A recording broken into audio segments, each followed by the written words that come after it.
points, in the last 5 years, the most significant moments for a better world have been started by youth and young adults, and for the most part, it has been the actions and statements of older folks that have sometimes worked to quash these movements for being too idealistic or coming up with plans that just won't work. The idea that camping in financial centers as a protest was an idea that seemed crazy on the surface. But the Occupy movement was an extension of youth revolts that were happening throughout the world at that same time and captured the imagination of many. The idea that it failed is a lie. Economic inequality is an idea that's on the front burner of national debate now in a way that it wasn't before. Minimum wage laws are changing. We're more opening discussion and resisting class-based oppression.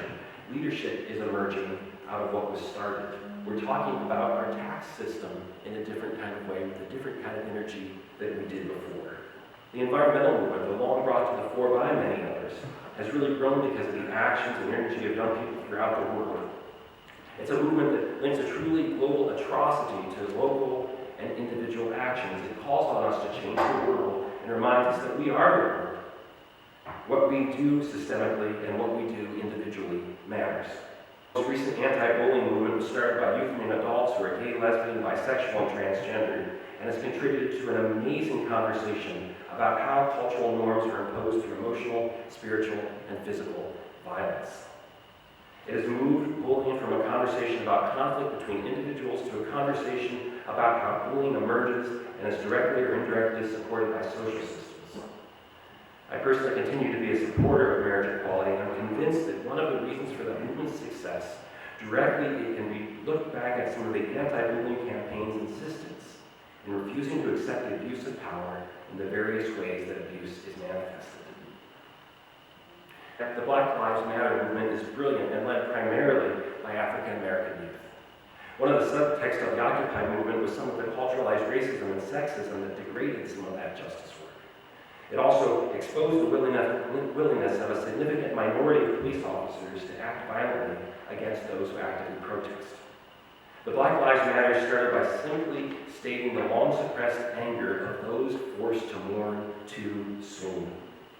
It is a movement recognizing and reminding us that a significant minority of police officers and those that are part of what might be best called the criminal justice industrial complex bring their racism to work and use the weapons they have at their disposal. Events at a hockey game in Rapid City just a week ago might be something that might have been something that some of you may or may not have heard of.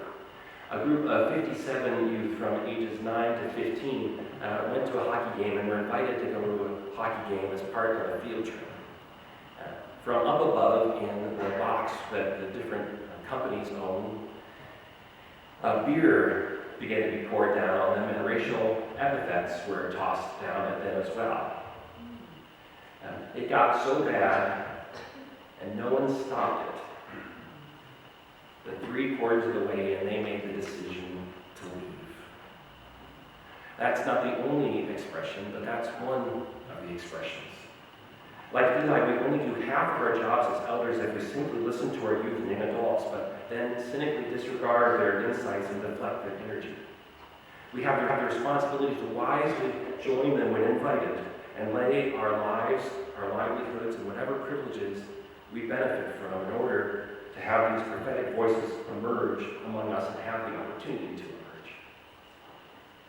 Sisters and brothers, if we are going to raise prophetic voices, it is not enough simply to make sure that our voices are raised, but we also have to offer our backs, our experiences, our finances, and our resources as the foundation on which emerging voices.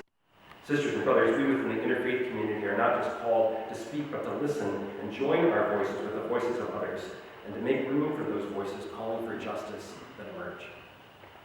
Sisters and brothers, we have this call as communities of faith, people of faith, who are called to keep our eyes on the local picture as well as the bigger picture. To speak out when we see things that are wrong and things that need to be changed.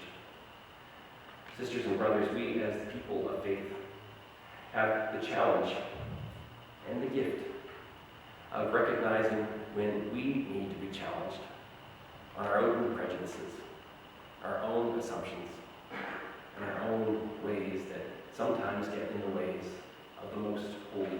sacred ways. Sisters and brothers, as we look at raising prophetic voices, may we look at the ways that we still need to change, and be developed, and be moved, and be open to all of the ways that that Spirit might be in our lives.